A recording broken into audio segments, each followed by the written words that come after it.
Hello दोस्त, आज की इस वीडियो पर बात करेंगे कि सिम पोर्ट होने के बाद चालू क्यों नहीं होता है। क्या रीज़न होता है जो सिम पोर्ट होने के बाद चालू नहीं होता। ठीक है, उसी के बारे में आज की इस वीडियो पर बात करने वाले हैं। तो दोस्तों बिना टाइम का करते हैं स्टार्ट।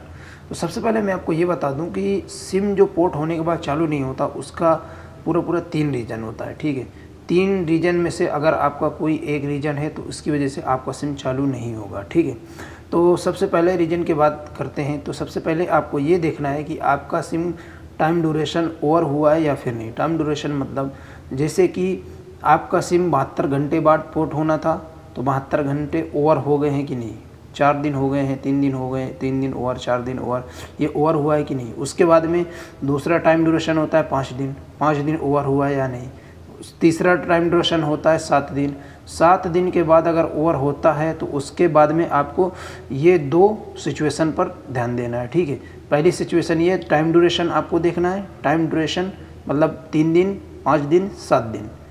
दूसरी जो है, दूसरी सिचुएशन मैं आपको बताता हूँ। दूसरी सिचुएशन जो है तो वो आपको आपकी सिम या तो पोर्ट नहीं हुई होगी, कैंसिल हो गई होगी। ठीक है, अगर आपकी सिम कैंसिल हो जाएगी तो आपका सिम पोर्ट नहीं होगा और आपकी सिम में नेटवर्क नहीं आएंगे। मतलब ये रहेगा कि आप इसको किस तरीके से पहचानेंगे कि आपका सिम कैंसिल हो गया, ये भी मैं आपको बता देता हूँ।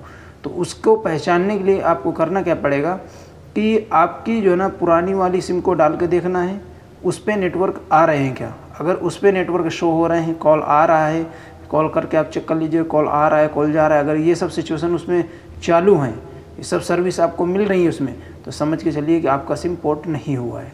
किसी भी रीज़न की वजह से आपका सिम पोर्ट कैंसिल हो गया है। ठीक, अब बात करते हैं लास्ट सिचुएशन के बारे में। लास्ट सिचुएशन में आपको बता दूं कि आपका सिम अगर 7 दिन से ओवर हो चुका है, 5 दिन से ओवर हो चुका है, 3 दिन से ओवर हो चुका है। ठीक है, और आपके पुराने वाले सिम में से नेटवर्क गायब है, नए वाले सिम में भी नेटवर्क नहीं आ रहा है, दोनों सिम के नेटवर्क गायब है। ठीक है, तब आपको ये लास्ट सिचुएशन समझना है। ठीक है, लास्ट सिचुएशन में आपको बता रहा हूँ तीसरी, कि आपका सिम डैमेज हो सकता है। मतलब जो आपको नया सिम दिया गया है, आपका सिम डैमेज हो सकता है। ठीक है, इसका मतलब सीधा सिंपल ये तरीका है कि आपका सिम पोर्ट हो चुका है, ये तो मतलब ये क्लियर हो चुका है। अगर आपके दोनों सिम से नेटवर्क गायब हैं, पुरानी वाली भी सिम के नेटवर्क गायब हैं और अभी जो आपको नई सिम मिली उसके भी नेटवर्क गायब हैं, तो इसका सिंपल रीज़न ये है कि आपका सिम पोर्ट हो चुका है। बट आपका जो सिम जो है ना, वो आपका जो सिम है, जो नया सिम आपको मिला है, वो आपका सिम ख़राब है। ठीक है, उसको क्या कर सकते हैं, उसको कैसे आप बनवा सकते हैं, आप दोबारा से कैसे सिम यूज कर पाएंगे, तो आपको मैं बता रहा हूँ। जिस कंपनी में आप अपनी सिम को पोर्ट करवाया है, आपको उसी कंपनी में जाकर दोबारा से रिप्लेसमेंट करवाना पड़ेगा, उसी नंबर का नया सिम निकलवाना पड़ेगा, तब आपका सिम चालू होगा। या फिर आप जिससे सिम पोर्ट करवाएं उससे बात करके आप अपनी सिम को चालू करवा सकते हैं। ठीक है, तो दोस्तों मिलता है हम आपको अपनी अगली वीडियो पर।